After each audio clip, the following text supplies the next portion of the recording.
বিসমিল্লাহির রহমানির রহিম। প্রিয় শিক্ষার্থীবৃন্দ, আশা করি ভালো আছো।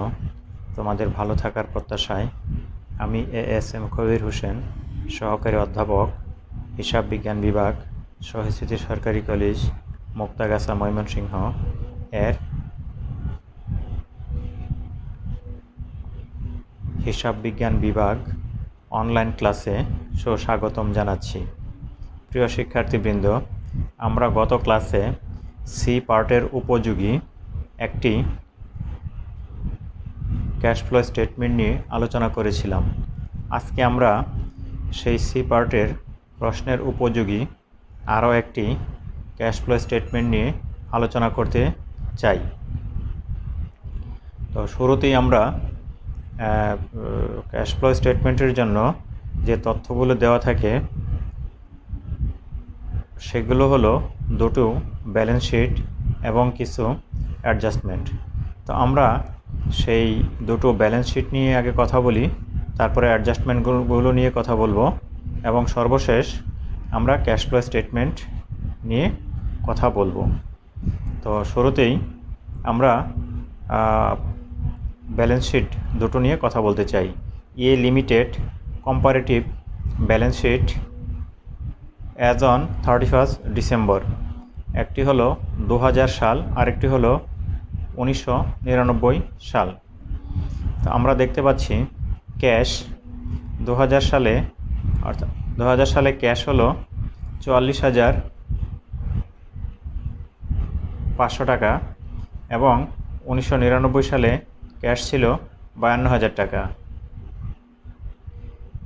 তারপরে অ্যাকাউন্ট রিসিভেবল, তারপরে আছে হলো inventory, equipment, accumulated depreciation equipment, land, তারপরে হলো টোটাল অ্যাসেট। এই হলো আমাদের অ্যাসেটগুলোর অবস্থা। আমরা দেখতে পাচ্ছি 1999 সালে টোটাল অ্যাসেট হলো 4,57,000 টাকা এবং 2000 সালে টোটাল অ্যাসেট হলো 6,46,000 টাকা। এখন আমরা একটু liabilities and share holders equity দেখতে চাই। অ্যাকাউন্টস পেয়েবল হলো 43,750 টাকা 2000 সালে এবং 1999 সালে হলো 40,750 টাকা। অর্থাৎ 1999 সালে ছিল 40,750 টাকা এবং 2000 সালে হলো 43,750 টাকা, অর্থাৎ 3,000 টাকা অ্যাকাউন্টস পেয়েবল বৃদ্ধি পেয়েছে। অ্যাকাউন্টস পেয়েবল হলো দায়, এখানে দায় 3,000 টাকা বৃদ্ধি পেয়েছে। তারপরে দেখি অ্যাক্রোড লায়াবিলিটিস পেয়েবল, তারপরে আছে হলো ক্যাপিটাল স্টক, কমন স্টক টাকা 10 পার। তারপরে রয়েছে paid in capital in excess of par, অর্থাৎ এটি হলো আমরা সহজ করে যা বুঝি প্রিমিয়াম। তারপরে আছে রিটেইনড আর্নিংস, অর্থাৎ সংরক্ষিত আয়।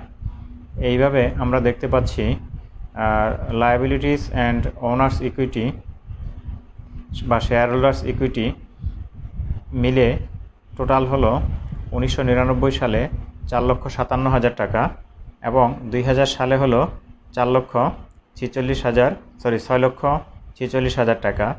এখানে আমরা দেখতে পাচ্ছি সম্পদ এবং দায় মিলে গেল। তাহলে আপাত দৃষ্টি মনে হচ্ছে এই ব্যালেন্স শিট দুটো ঠিক আছে। আমরা এখন সমন্বয়গুলো নিয়ে একটু কথা বলতে চাই। শুরুতেই যে সমন্বয়টি রয়েছে সেটি হলো নেট ইনকাম ওয়াজ টাকা 97,500 ফর দ্য পিরিয়ড, অর্থাৎ 2000 সালের শেষে নেট ইনকাম হয়েছে 97,500 টাকা।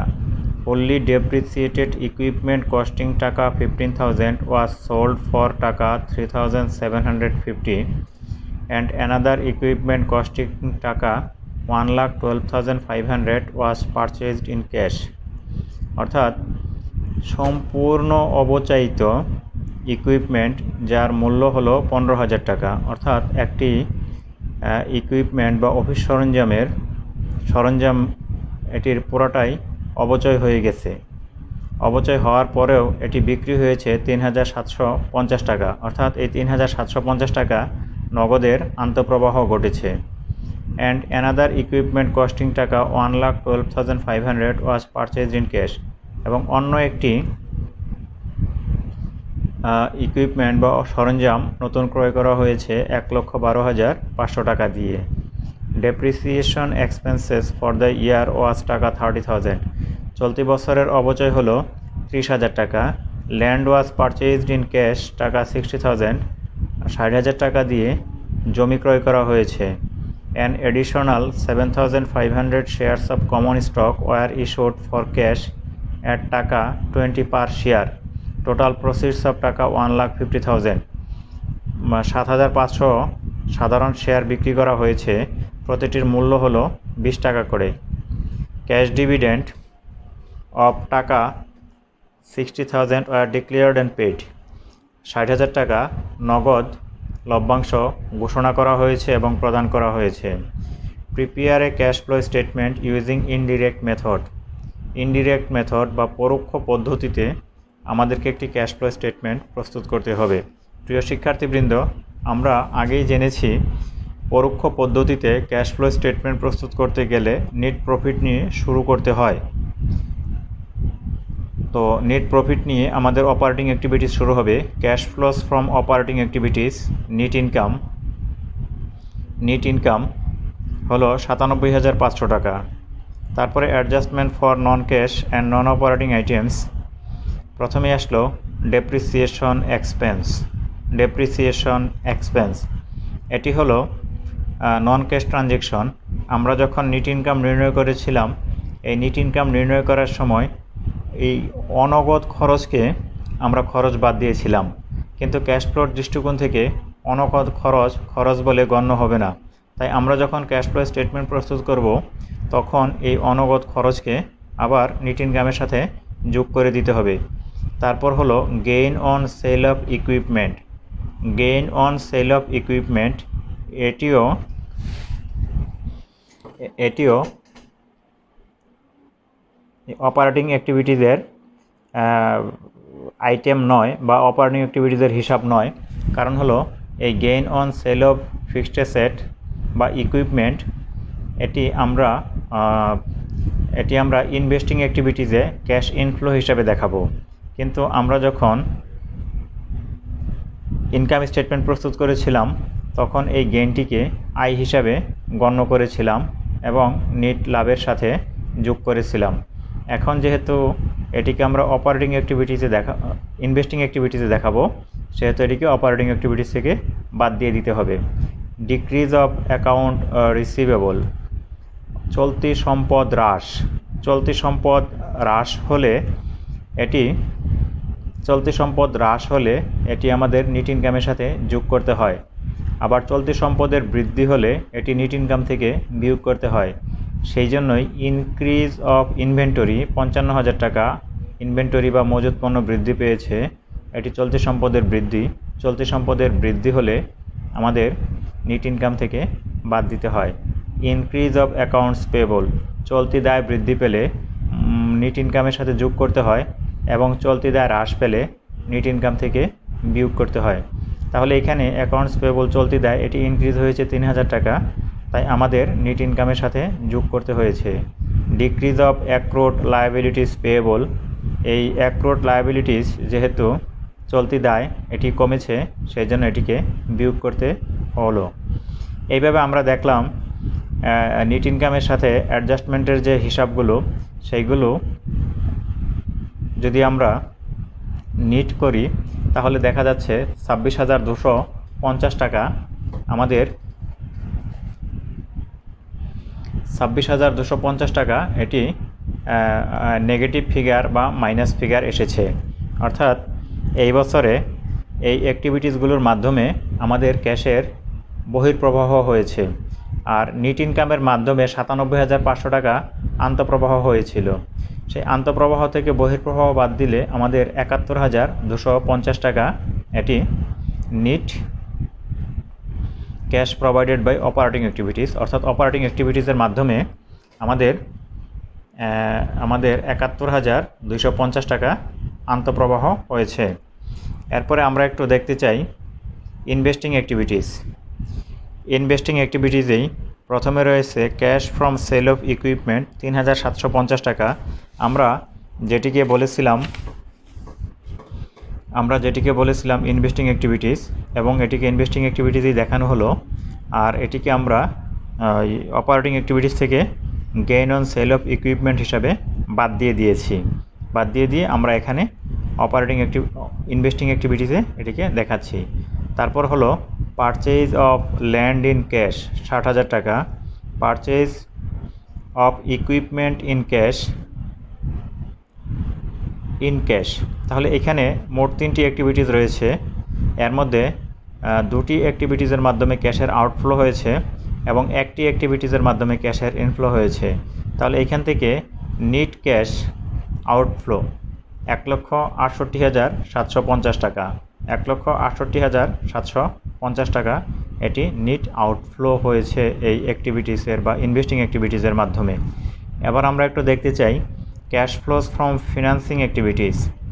প্রথমে হলো ইস্যুয়েন্স অফ কমন স্টক 20 টাকা করে ৭,৫০০ শেয়ার। মোট এখান থেকে ক্যাশের ইনফ্লো হয়েছে ১,৫০,০০০ টাকা। ডিভিডেন্ড পেইড ইন ক্যাশ, লভ্যাংশ প্রদান করা হয়েছে ৬০,০০০ টাকা। তো এই আমাদের ফিনান্সিং অ্যাক্টিভিটিসে এখানে 2টি অ্যাক্টিভিটিসই রয়েছে। তাহলে এখানে আমরা দেখতে পাচ্ছি আমাদের ইনফ্লো হয়েছে ১,৫০,০০০ টাকা এবং আউটফ্লো হয়েছে ৬০,০০০ টাকা। তাহলে এই দুটি নিট করলে আমাদের নিট ইনফ্লো হয় ৯০,০০০ টাকা। নিট ইনফ্লো হলো ৯০,০০০ টাকা। এখন আমরা দেখতে পাচ্ছি আমাদের অপারেটিং অ্যাক্টিভিটিসের মাধ্যমে নিট ইনফ্লো হয়েছে ৭১,২৫০ টাকা। ইনভেস্টিংয়ের মাধ্যমে আউটফ্লো হয়েছে ১,৬৭,৭৫০ টাকা এবং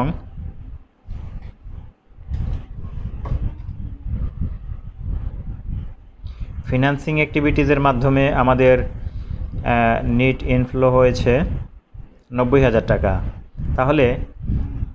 তাহলে ফাইনালি এই 3টি অ্যাক্টিভিটিসের মাধ্যমে আমাদের নিট ক্যাশ আউটফ্লো হয়েছে ৭,৫০০ টাকা। 3টি অ্যাক্টিভিটিসের মাধ্যমে আমাদের নিট আউটফ্লো হয়েছে ৭,৫০০ টাকা। এই ৭,৫০০ টাকা মাইনাস ফিগার, এর সাথে আমরা ওপেনিং ক্যাশ ব্যালেন্স ৫২,০০০ টাকা যদি যোগ করি আমরা ক্লোজিং ব্যালেন্স পাবো ৪৪,৫০০ টাকা। ৪৪,৫০০ টাকা, এই ৪৪,৫০০ টাকা হলো আমাদের ৪৪,৫০০ টাকা হলো আমাদের এই বছরের শেষের ক্যাশের ব্যালেন্স, যা আমরা ২০২০ সালের যে ফিনান্সিয়াল স্টেটমেন্ট রয়েছে সেখানে এই অ্যামাউন্টটি দেখতে পাচ্ছি। তো প্রিয় শিক্ষার্থীবৃন্দ, আমাদের ক্যাশ ফ্লো স্টেটমেন্টের যে ক্লোজিং ব্যালেন্স হবে সেটি সাধারণত আমাদের ফিনান্সিয়াল স্টেটমেন্টের চলতি বছরের ক্যাশের ব্যালেন্সের সাথে মিলে যাবে। যদি মিলে যায় তাহলে আমরা সাধারণত ধরে নিতে পারি যে আমাদের এই সমস্যাটির সমাধান সঠিকভাবে এবং যথাযথভাবে হয়েছে। তো প্রিয় শিক্ষার্থীবৃন্দ, আমি আজকে যে আলোচনাগুলো করলাম আশা করি তোমরা বুঝতে পেরেছ। তারপরেও যদি কারো কিছু বুঝতে অসুবিধা হয় তোমরা এইখানে কমেন্টে প্রশ্ন করবে, আমি আগামী ক্লাসে এই প্রশ্নের উত্তর দেওয়ার চেষ্টা করব ইনশাল্লাহ। সেই পর্যন্ত তোমরা ভালো থেকো, সুস্থ থেকো, এই প্রত্যাশায় সবাইকে ধন্যবাদ জানিয়ে আজকের ক্লাস শেষ করছি।